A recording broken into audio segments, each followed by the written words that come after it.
वो सब सजदे में गिर गए। फिरौन का घमंड सख्ती और गहरा हुआ। वो चीखता, ये सब झूठ है, मेरा रब सिर्फ मैं हूं। कुरान कहता है वो जुल्म में घिरा रहा और फिर अल्लाह के अजाब का इंतजार किया। अल्लाह ने फिरौन और उसकी कौम को अजाब की पहली निशानी भेजी। मिस्र की जमीन पर एक खौफनाक तूफान भेजा गया। ये न सिर्फ पानी की बुलंदी थी, ये पानी का नफाजे अजाब था जो उनकी फसलों को बर्बाद कर गया, डूब गया और उनकी रोजी रोटी का सहारा मिट गया। जब तूफान गया और लोग समझे थोड़ा सा सुकून मिल सकता है, तो फिर एक और निशानी आई। जराद, अजाब का एक दल जिसने जमीन की हर हरी चीज को खा लिया। एक और अजाब भेजा गया, कुम्मल, लोगों के जिस्म पर चिपक गया और हर चीज को परेशान करता गया। हर पल याद दिलाता था, ये कुदरत अल्लाह की तरफ से है, ना तुम्हारी हवा से। और फिर एक और निशानी बढ़ते हुए आई, जब हर कोने से मेंढक निकलना शुरू हुए। ये कोई आम मौसम की तब्दीली नहीं, लफ्जों के बिना आवाज लेने वाला अजाब था। पांचवां अजाब और मिस्र का पानी लाल रंग का हो गया। मछलियां डूब गईं, पानी गंदगी से भरा हुआ। और फिरौन फिर कहता, ये सब मूसा का जादू है।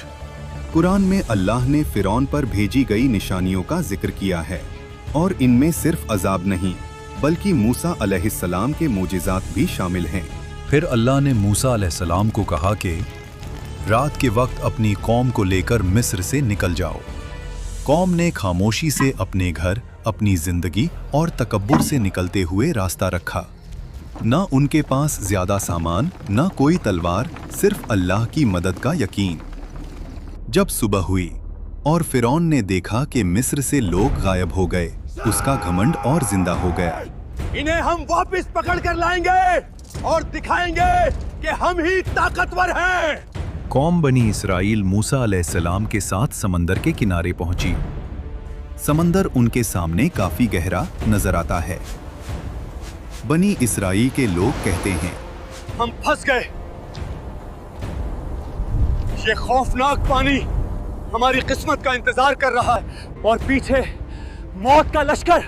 मूसा अलैहिस्सलाम ने कहा, हरगिज नहीं, मेरा रब मेरे साथ है, वो हमें राह दिखाएगा। अल्लाह ने मूसा अलैहिस्सलाम को हुक्म दिया, अपनी लाठी से पानी को मारो। मूसा अलैहिस्सलाम ने अल्लाह के हुक्म पर अपनी लाठी पानी पर मारी। पानी दो हिस्सों में बंट गया। दो दीवारें उठी, बीच में सूखा रास्ता निकल आया। लोग चीख उठे और बनी इज़राइल का ईमान मजबूत हुआ और उन्होंने उस रास्ते पे चलना शुरू किया। ये अल्लाह का मौजिज़ा है।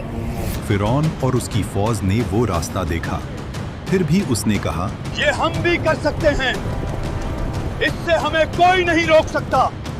वो दीवारें पानी के बीच अपने घोड़ों और फौज के साथ निकल गया। घमंड इतना गहरा था कि हक बताने वाली निशानियों के बावजूद भी वो मान नहीं रहा था। जब बनी इसराइल का आखिरी शख्स भी समंदर के बीच से निकल गया, अल्लाह ने हुक्म दिया, पानी दोबारा मिलकर समंदर को बंद कर दो। और वैसे ही पानी घर जैसे गिरता चला गया। लहरों ने फिरौन और उसकी फौज को हर तरफ से घेर लिया। हर घोड़ा और हर सिपाही डूब गया। जब उस वक्त उसका आखिरी वक्त आया, फिरौन की नजर खुली और उसने कहा, मैं ईमान लाया उस रब पर जिसे बनी इस्राइल ने माना। लेकिन उस वक्त उसका ईमान कबूल नहीं हुआ। अल्लाह ने फरमाया कि आज हम तेरा जिस्म बचाएंगे ताकि वो सब के लिए इबरत बने। हजरत आसिया जो फिरौन की बीवी थी, कुरान में जिक्र है, और आसिया फिरौन की बीवी जिन्होंने अल्लाह के हुक्म से ईमान लाया और अपने घर में सब्र और इबादत से खुद को महफूज रखा। अल्लाह ने उनके लिए जन्नत तैयार की। इस वाकया ने दिखाया कि दुनिया का सबसे बड़ा घमंड भी सिर्फ एक इंसानी मौत का शिकार है। अगर आपको ये वाकया समझ आया और आप इसका पार्ट 2 भी देखना चाहते हैं